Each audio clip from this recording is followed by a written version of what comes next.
Watch me be and tell me what you see. What do I look like? What am I? I'm prevented from worship. If I could just stay in worship, then I could handle everything. When I was younger, people used to, my closest friends always say that if something wasn't wrong, I would make something wrong. I didn't know why. I thought it was because I was bored. I know instinctively that nothing is ever right, because we're not where we're supposed to be. The confines of this is not proper. I'm meant for some other place, and I know that, and I constantly feel it. It's that, you know, your awareness is infinite, but your being is finite.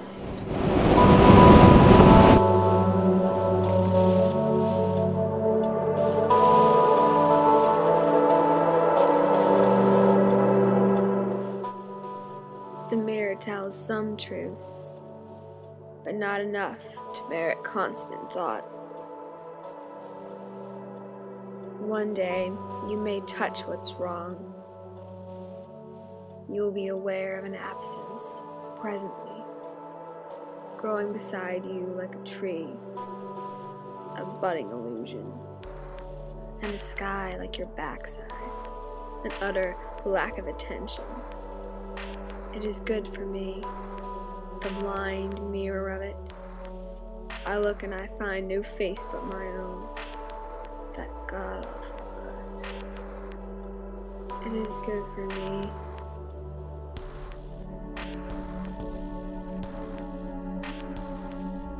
Once one has seen God, what is the remedy? Once one has been seized up, with not a part left over, not a toe, not a finger, and used utterly in the sun's conflagrations. What is the remedy? How can I ever be present in the might of thee? What is feeling?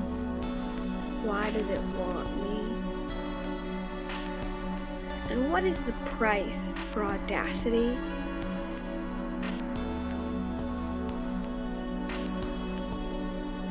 The eye is not satisfied with seeing, nor the ear with hearing. What has been done is what will be,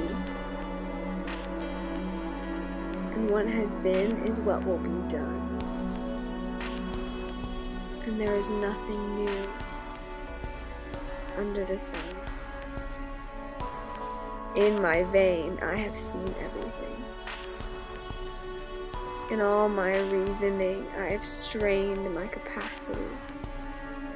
I said, I will be wise, but it was far from me. That which has been is very far, deep. Who can find it out?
It's always in the silence. It's in your ability to be immediate. I thought it was impossible to just walk, to just have faith. It makes sense now. I am in time. I am made of matter.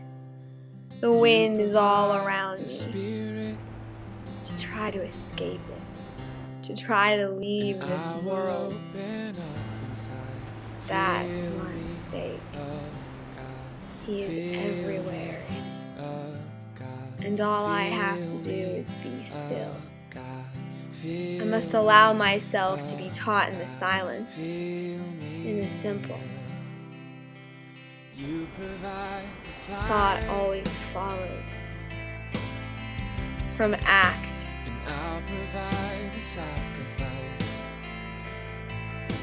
From running, from moving, from being your own being, despite a lack of objective that can have. Life is in doing. It is in moving. It is in purity of sheer act. And just as life is in the purity of sheer act, it is also in the purity of the thought that follows from act. We must allow ourselves to see Him in everything that we experience exists, simply because we cannot remove it. We must not bother with questions such as, what if this does not exist to another? As to me, there is wind, there is ocean, and there is a heart that longs for rejuvenation, for redemption. And at this I will run towards Him who claims to be the Savior and who rose from the tomb. At this I will dance. At this I will feel. At this I will be moral, not for moral's sake, and I will be creative, not for creative sake, but for Him who made these things, and made these things in their perfection, in the precision that we call natural law, order that science adores. No one can see morality, but we feel it. It is drilled into our hearts, and the closer as we individuals move towards it, the more righteous our lives become, the more complete we are, the more holy we are. And this is man's desire. It is for holiness, not happiness. And thus I submit myself to you, Father. In the simplicity that my stillness is, that my smallness is. I ask that you make me only as great as you desire for me to be in accordance to your plan. I am great only because you chose to die for me. And just as that greatness is not my doing, it is not a greatness that I can protect. Your grace is yours alone, to give, to preserve, to change me through. And for this, for all that you are, and all that you do in your creation, I love you.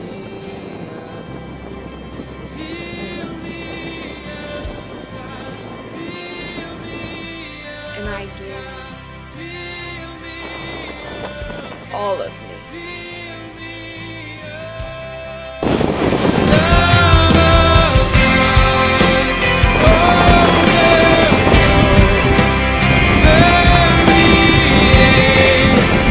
Oh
Once one has seen God, once one has seen God, He is the remedy.